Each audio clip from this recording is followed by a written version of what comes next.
ప్రశాంత్ కిషోర్ ఒక business person, political strategy ఒకప్పుడు. So ఆయన ఈ మధ్య ఏదో ఒక మీటింగ్ పెట్టి హైదరాబాద్ లో ఏదో ఒక దాంట్లో అక్కడికి వచ్చి ఆంధ్రప్రదేశ్ రాజకీయాల మీద, వైఎస్ఆర్ కాంగ్రెస్ పార్టీ గెలుపు మీద ఏదో ఒకటి అవగాహన ఇచ్చాడు. సంక్షేమము, అభివృద్ధి అంటూ. తెలుగుదేశం పార్టీ ఈ ఎల్లో మీడియాలు ఒకప్పుడు అతను ఒక బిజినెస్ పర్సన్ గా ఇదే మా వైఎస్ఆర్ కాంగ్రెస్ పార్టీకి క్యాంపెయిన్ చేసినప్పుడు, పొలిటికల్ స్ట్రాటజీగా ఉన్నప్పుడు ఇదే ప్రశాంత్ కిషోర్ ను నోటికి వచ్చినట్టు, అతను ఒక ప్రశాంత్ కిషోర్ పర్సనాలిటీ కాకుండా ఏకంగా అతనికి చెందిన రాష్ట్రం, ఏ రాష్ట్రం నుంచి వచ్చాడు, బీహారీలందరినీ గుండాలంటూ, ప్రత్యేకించి చంద్రబాబు నాయుడు బీహారీ గుండాలంటూ ఇక్కడ తీసుకొచ్చి పెట్టారంటూ తిట్టుతూ ఇతన్ని, అలాగే ఈ ఎల్లో మీడియాలందరూ ఇతనే రాష్ట్రాన్ని నాశనం చేసినాడు, అసలు పనికి రాకుండా పోయింది ఈ రాష్ట్రము, చేయడానికి మేజర్ కారణం ప్రశాంత్ కిషోర్ అని చెప్పినోడి ఈ రోజు ఆయన భుజాల మీద ఎత్తుకొని అతను ఏదో ఆ పెద్ద ఇదైనట్టు స్టేట్మెంట్ కి ఏదో క్రెడిబిలిటీ ఉన్నట్టు మాట్లాడుతున్నారు. అతనికి క్రెడిబిలిటీ ఏముంది? అసలు ముందు మీ క్రెడిబిలిటీ చెక్ చేసుకోండి. కరెక్ట్ గా గో బ్యాక్ టు 6 నెలల కిందట కూడా మీరు ప్రశాంత్ కిషోర్ ను ఆయన మీ నోటికి వచ్చినట్టు మాట్లాడినారు. అతనికి తెలుగు అర్థం కాకపోవచ్చు,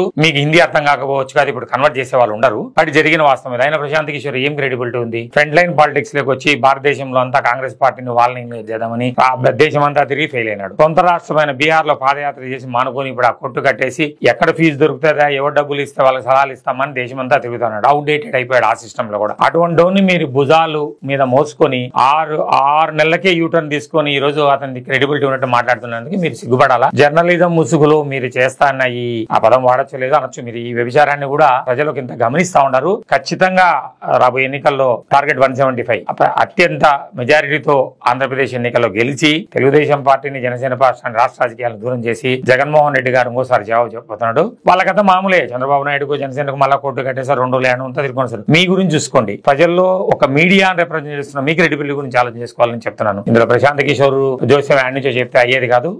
ఎగ్జాంపుల్ కూడా ఉంది. ఎప్పుడో కాదు, నిన్న మొన్న నవంబర్ లో జరిగిన ఎన్నికల్లో, తెలంగాణ రాష్ట్రంలో జరిగిన ఎన్నికల్లో అతను బీఆర్ఎస్ పార్టీ, అది పక్కన పెడదాం రిజల్ట్స్, బీఆర్ఎస్ పార్టీనే మళ్ళా రాబోతుందని చెప్పాడు. అదేమైంది అందరూ చూశారు. సో కాబట్టి ఈ ప్రశాంత్ కిషోర్ అనే చెప్పిన అతని మాటలకు కానీ, ఈ ఎల్లో మీడియా దాన్ని మోస్తున్న విధానం కానీ ప్రజలు ఎవరో విశ్వసించరు, దాన్ని పట్టించుకునే పరిస్థితి లేరు. ఈసారి కూడా ఆంధ్రప్రదేశ్ రాబోయే ఎన్నికల్లో అత్యంత మెజారిటీతో జగన్మోహన్ రెడ్డి గారిని మళ్ళీ ముఖ్యమంత్రిగా చూస్తారు. Thank you.